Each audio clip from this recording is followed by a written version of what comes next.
அனைவருக்கும் வணக்கம் மக்களே. இந்த ஒரு வீடியோவில் நம்ம பார்க்க போகிறது என்னென்னா, எல்லாரும் ஃபோட்டோலே தம்ப்நெயிலே பார்த்துருப்பீங்க, கிளிக் பண்ணி பார்த்துருப்பீங்க. ஸோ ரேஷன் கடை இன்டர்வியூ வந்து ஆல்மோஸ்ட் எல்லா மாவட்டத்துலேயும் முடிஞ்சிருக்கு. இன்னும் ஒரு சில மாவட்டங்கள் மட்டும் முடியாமல் இருக்குது மழை காரணமாக. சரிங்களா? ஸோ இப்போ இந்த ரேஷன் கடை நேர்காணலுக்காக முடிஞ்சது இல்லையா, இது வரைக்கும் முடிஞ்ச இன்டர்வியூக்கு எல்லாமே ரிசல்ட் தேதி வந்து திடீர்னு பார்த்தீங்கன்னா அறிவிப்பு கொடுத்துருக்குறாங்க. ஸோ அது எந்தெந்த மாவட்டத்துக்கு யார் யாருக்கெல்லாம் வந்து முதல்ல வரப்போகுது, எஸ்எம்எஸில் வந்திருக்குதா, இல்லை மெயிலில் வந்திருக்குதா, இல்லை நார்மல் மெசேஜ், அதாவது பார்த்தீங்கன்னா நார்மல் மெசேஜ்னா மீன்ஸ் மெயில் மூலிமா வந்து அனுப்பியிருக்கிறாங்களா அப்படின்றத பற்றி தெளிவாக துல்லியமாக பார்க்க போகிறோம் இந்த ஒரு வீடியோவில். அது மட்டும் இல்லாமல் யார் யாருக்கெல்லாம் இதில் முன்னுரிமை கொடுத்துருக்குறாங்க, ஸோ அதில் உங்கள் பேர் இருக்கான்னு சொல்லிட்டு எப்படி நம்ம செக் பண்ணுறது, ஸோ அதில் வந்து பார்த்திங்கன்னா பிடிஎஃப் வந்து நம்ம வந்து ரிசல்ட் பிடிஎஃப் நம்ம எப்படி டவுன்லோட் பண்ணிக்கிறது நமக்கு, ஸோ அதில் நம்ம பேர் எப்படி செக் பண்ணுறது முதற்கொண்டு எல்லாமே பார்க்கலாம். அதுக்கு முன்னாடி இன்னும் நிறைய விஷயங்கள், அதாவது இன்னமும் இன்டர்வியூக்கு நேர்காணலுக்கு யாரெல்லாம் போகாமல் இருக்கீங்களோ அவங்களுக்கு இன்னும் நிறைய ப்ளஸ் பாயிண்ட் இருக்குது, நிறைய ஒரு வாய்ப்புகள் இருக்குது. ஏன் அப்படின்னு பார்த்தோம்னா, இது வரைக்கும் ரேஷன் கடை இன்டர்வியூவில் கேட்ட அனைத்து விதமான கேள்விகள் ப்ளஸ் ஆன்சரோடு வந்து பார்த்திங்கன்னா பிடிஎஃப் மூலிமாவே நான் ஷேர் பண்ண போகிறேன். அது மட்டும் இல்லாமல் ஒரு சில ஒரு 10லேருந்து ஒரு 15-20 கொஸ்டின் வந்து பார்த்திங்கன்னா இது வரைக்கும் ஓகேங்களா ரிப்பீட்டடாக அதிகமாக கேட்ட கேள்வியுமே பார்த்திங்கன்னா நான் வந்து சொல்லிடுறேன். ஸோ அதுக்கு முன்னாடி நம்ம வந்து என்ன டேட்டு, என்ன ஏது, யாருக்கு முன்னுரிமை, ஸோ இதில் வந்து பார்த்திங்கன்னா எப்படி மார்க் போட்டிருக்காங்க, என்ன கட் ஆஃப் மார்க்குன்னு, யாரெல்லாம் ரிஜெக்ட் பண்ணியிருக்கிறாங்க, ஸோ எப்படி நம்ம வந்து பார்த்திங்கன்னா அப்பாயின்மெண்ட் ஆர்டர் டவுன்லோட் பண்ணுறது எல்லாமே தெளிவாக வந்து பார்த்துட்டு அது கடைசியாக வந்து பார்த்திங்கன்னா பார்ப்போம். ஓகேங்களா? ஓகே, வாங்க வீடியோக்குள்ளே போகலாம். ஸோ அதுக்கு முன்னாடி நமது கவர்மெண்ட் ஜாப் டெய்லி அப்டேட் சேனலுக்கு இப்போ தான் நீங்கள் ஃபர்ஸ்ட் டைமாக முதல் முறையாக நம்ம சேனலை பார்க்குறீங்க, நம்ம வீடியோவை பார்க்குறீங்கன்னா மறக்காமல் சப்ஸ்கிரைப் பண்ணிவிட்டு பக்கத்தில் இருக்க பெல் பட்டனை கிளிக் பண்ணி ஆளுன்ற ஆப்ஷனில் போட்டு வச்சுக்கோங்க. அப்போ தான் நம்ம போடக்கூடிய அரசு துறையிலேருந்து வரக்கூடிய எல்லா விதமான ஜாப்ஸு, அப்டேட்ஸு, நோட்டிஃபிகேஷன்ஸு, அது மட்டும் இல்லாமல் ரேஷன் வேலைக்கு அப்ளை பண்ணுற வீடியோஸு, போஸ்ட் ஆஃபீஸ் வீடியோஸு, இப்போ சத்துணவு அங்கன்வாடி வீடியோஸு, ஸோ அதாவது கம்மியான படிப்பில் வந்து மினிமம் 5வது 10வது 8வது இந்த மாதிரி படிச்சிருவங்களுக்கு வேலை என்னென்ன வருதோ அது எல்லாமே ஆஃபீஸ் அசிஸ்டண்ட் ஒர்க்ஸு வேலைகள் இந்த மாதிரி எல்லாமே உங்களுக்கு தெரிஞ்சுக்கணுன்னா மறக்காமல் நீங்கள் சப்ஸ்கிரைப் பண்ணி பெல் பட்டன் அழுத்தி ஆளுன்ற ஆப்ஷனில் போட்டு வச்சுக்கோங்க. அப்போ தான் நம்ம போடுற எல்லா வீடியோஸுமே நோட்டிஃபிகேஷன் வரும். ஓகே, வாங்க வீடியோக்குள்ளே போகலாம். மறக்காமல் லைக் பண்ணிவிட்டு வீடியோ பாருங்கள். ஆனால் அடுத்தடுத்த வீடியோஸ் நம்ம தொடர்ந்து போடுறதுக்குமே நமக்கு ஒரு மோட்டிவ் கிடைக்கும் இல்லையா? ஸோ அதனால் முடிஞ்ச அளவுக்கு எல்லோரும் லைக் பண்ணிவிட்டு வீடியோவை பாருங்கள். ஓகே, வாங்க வீடியோக்குள்ளே போகலாம். ஸோ இப்போ வந்து பார்த்தீங்கன்னாக்க முதல்ல நம்ம பார்க்க வேண்டியது என்னென்னா, இந்த ரேஷன் கடை வேலைக்கு ரிசல்ட்டுக்காக எல்லோரும் வெயிட் பண்ணிகிட்ருக்கோம். அதுக்கான ரிசல்ட் தேதி வந்து பார்த்திங்கன்னா கன்ஃபார்ம் பண்ணிட்டாங்க.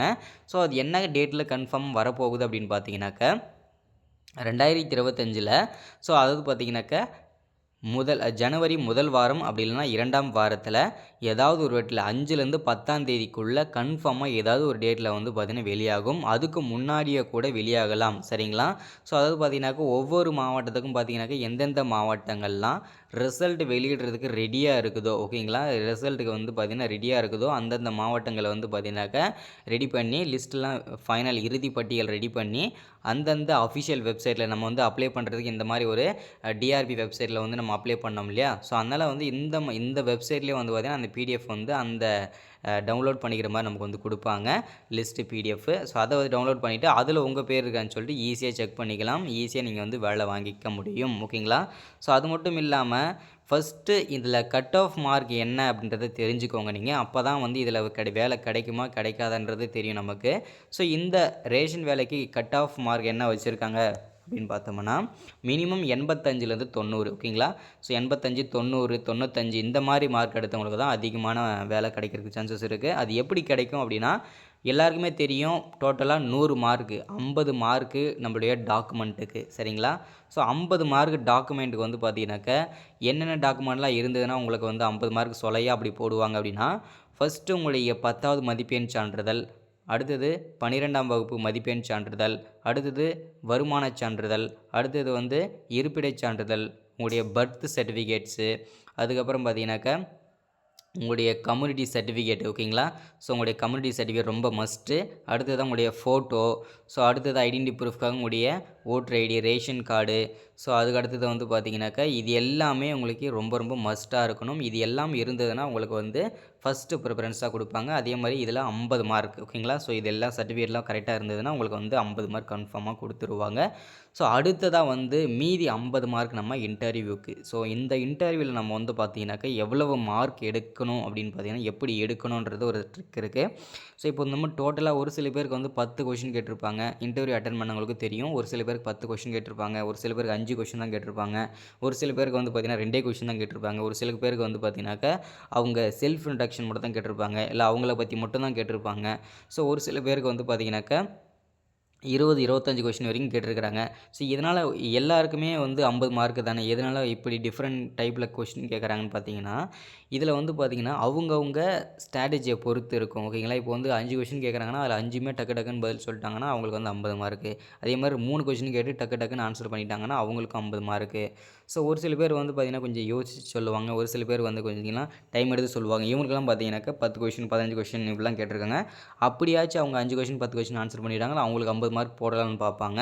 ஸோ அந்த இடத்துல வந்து பார்த்தீங்கன்னா நீங்கள் வந்து கரெக்டாக ஆன்சர் பண்ணுவீங்க. இப்போ 10ல் வந்து 3 கொஷின் ஆன்சர் பண்ணிட்டீங்கன்னா உங்களுக்கு வந்து பார்த்தீங்கன்னா 20லேருந்து ஒரு 30 மார்க் போடுவாங்க. ஸோ இந்த மாதிரிலாம் இருக்குது. ஸோ நீங்கள் எப்படி ஆன்சர் பண்ணீங்களோ அதுக்கேற்ற மாதிரி அவங்க நினச்ச மாதிரி அவங்க ஃபில்டர் பண்ணி மார்க் வந்து போட்டிருப்பாங்க ஓகேங்களா. இப்போ டோட்டலாக 50 + 50ல் அது 100ல் நீங்கள் எவ்வளோ மார்க் எடுத்துருக்கீங்களோ ஸோ அது வரிசை பிரகாரம் வந்து பார்த்திங்கன்னா லிஸ்ட்டை வந்து ரெடி பண்ணி அனுப்புவாங்க சரிங்களா. ஸோ இப்படி தான் வந்து கட் ஆஃப் மார்க் இருக்கும். செலெக்ஷன் ப்ராசஸும் இப்படி தான் இருக்கும் ஓகேங்களா. ஸோ அடுத்ததாக வந்து பார்த்திங்கன்னா இதில் யார் யாருக்கு முன்னுரிமை கொடுத்துருக்காங்கன்னு சொல்லிட்டு நிறைய பேருக்கு சந்தேகமாகவே இருக்குது இல்லையா. ஸோ இதில் முன்னுரிமை யாராக இருக்கலாம் அப்படின்னு பார்த்தீங்கன்னா முதல் முன்னுரிமை அப்படின்னு பார்த்தோம்னா கொரோனாவில் பாதிக்கப்பட்டவர்கள் மற்றும் அப்பா அம்மாவை வந்து இழந்தவர்களுக்கு முதல் முன்னுரிமையை அளிச்சிருக்கிறாங்க. ஸோ அடுத்ததாக வந்து பார்த்திங்கனாக்கா நமக்கு வந்து இந்த முதல் கிராஜுவேட் அதாவது பார்த்தீங்கன்னாக்கா முதல் பட்டதாரியாக இருக்கிறவங்களுக்கு ஓகேங்களா. ஆண்களாகட்டும் பெண்களாகட்டும். ஸோ முதல் பட்டதாரியாக இருக்கிறவங்களுக்கு அந்த சர்டிஃபிகேட் வச்சுருந்தீங்கன்னா உங்களுக்கு முன்னுரிமை கொடுத்துருக்குறாங்க. ஸோ அடுத்ததாக வந்து பார்த்தீங்கன்னாக்கா நமக்கு வந்து இந்த தமிழ் வழியில் படித்தவங்களுக்கு ஓகேங்களா 10ஆவதுலேயும் சரி 12ஆவதுலேயும் சரி தமிழ் வழியில் படித்தவங்களுக்கு அடுத்த முன்னுரிமையாக கொடுத்துருக்குறாங்க. ஸோ அடுத்ததாக வந்து பார்த்தீங்கன்னாக்கா முன்னாள் இராணுவத்தினர், ஹேண்டிகேப்ஸ், ஆதரவற்ற விதவை இவங்களுக்கெல்லாம் பார்த்திங்கன்னா அடுத்தடுத்த முன்னுரிமை வந்து கொடுத்துருக்குறாங்க சரிங்களா. ஸோ இப்படி தான் இருக்குன்னு சொல்லியிருக்கிறாங்க. நிறைய பேர் வந்து ரிஜெக்ட்டும் பண்ணியிருக்கிறாங்க. அது எதனால் அப்படின்னா நிறைய பேர் வந்து இன்டர்வியூக்கு வந்து டைமிங் மிஸ் ஆகி வரதுனாலையும் அதே மாதிரி வந்து பார்த்தீங்கன்னாக்கா காலையில் இன்டர்வியூக்கு ஈவினிங் வரதுனாலையும் வந்ததுனாலையும் நிறைய பேர் வந்து சர்டிஃபிகேட் மிஸ் பண்ணியிருந்ததுனாலையும் இந்த மாதிரி வந்து நிறைய பேர் ரிஜெக்ட் பண்ணியிருக்கிறாங்க. ஸோ அந்த மாதிரி இனிமேல் போகிறவங்க இது பண்ணாதீங்க ஓகேங்களா. ஸோ அடுத்ததாக வந்து பார்த்தீங்கன்னாக்கா இதில் என்னென்ன கொஸ்டின்ஸ்லாம் முக்கியமாக கேட்குறாங்க அப்படின்னு பார்த்தீங்கன்னா இப்போது கரண்டில் நடக்கிற பொலிட்டிக்கல் ஓகேங்களா. இப்போ வந்து தற்போதைய துணை முதல்வர் யார், தற்போதைய முதல்வர் யார், தற்போதைய குடியரசுத் தலைவர் யார், தற்போதைய துணை குடியரசுத் தலைவர் யார், தற்போதைய ஊரக வளர்ச்சித்துறை அமைச்சர் யார், தற்போதைய நீர்வளத்துறை அமைச்சர் யார், தற்போதைய கூட்டுறவுத்துறையின் அமைச்சர் யார், தற்போதைய உங்களுடைய மாவட்டத்தோட டிஸ்ட்ரிக்ட் கலெக்டர் பேர் என்ன, ஸோ தற்போதைய உங்களுடைய மாவட்டத்தில் என்ன சிறப்பு அம்சங்கள் இருக்குது. ஸோ அடுத்ததாக வந்து பார்த்திங்கன்னா ரேஷன் கூட்டுறவுத்துறையின் அமைச்சர் யார், முன்னாள் கூட்டுறவுத்துறை அமைச்சர் யார். ஸோ இந்த மாதிரி வந்து பார்த்திங்கன்னா கேட்குறாங்க. அடுத்ததாக இந்த ரேஷன் கடைகளில் என்னென்ன பொருட்கள்லாம் போடுறாங்க, ரேஷன் கடைகளில் என்னென்ன பொருட்களின் விலைகள்லாம் என்னென்ன பொருட்கள், அதே மாதிரி ரேஷன் கடை ஸ்மார்ட் கார்டெலாம் இப்போ நிறைய டைப் இருக்குது இல்லையா. அது எத்தனை வகையான கார்டு டைப் இருக்குது, ஸோ அது என்னென்ன டைப்பு என்னென்ன இதுக்கு பயன்படுது. ஸோ அடுத்ததாக வந்து ரேஷன் கடைகளில் ஒரு மிஷின் இருக்குது இல்லையா, ஸ்கேன் பண்ணுற மிஷின், அதோட பேர் என்ன, ஸோ அதோட சிறப்பம்சங்கள் என்ன. ஸோ இந்த மாதிரி தான் கொஸ்டின் வந்து பார்த்திங்கன்னா மேலோட்டமாக கேட்குறாங்க. இந்த மாதிரி கொஸ்டின்ஸ் எல்லாம் வந்து நிறைய பிடிஎஃபாக இருக்குது நம்மக்கிட்ட. எல்லோரும் வாட்ஸ்அப் வந்து வாங்கிக்கோங்க இனிமேல் போகிறவங்க இன்டர்வியூக்கு. ஸோ அதே மாதிரி வந்து பார்த்திங்கன்னா எல்லா தகவலும் உங்களுக்கு கிடச்சிருக்கும் இந்த ஒரு வீடியோவில். ஸோ எல்லாருக்கும் ரொம்ப பயனுள்ளதாக இருந்திருக்கும்னு நினைக்கிறேன். ஒன்ஸ் அகேன் நம்ம அது கவர்மெண்ட் ஜாப் டெய்லி அப்டேட் சேனலை சப்ஸ்கிரைப் பண்ணலைன்னா மறக்காமல் சப்ஸ்கிரைப் பண்ணுங்கள், லைக் பண்ணுங்கள், ஷேர் பண்ணுங்கள். அடுத்த ஒரு முக்கியமான வீடியோவில் சந்திக்கிறேன். இந்த வீடியோவில் ஏதாவது சந்தேகம் இருந்ததுன்னா மறக்காமல் கீழே கமெண்ட்டில் சொல்லிடுங்க. So thank you, welcome.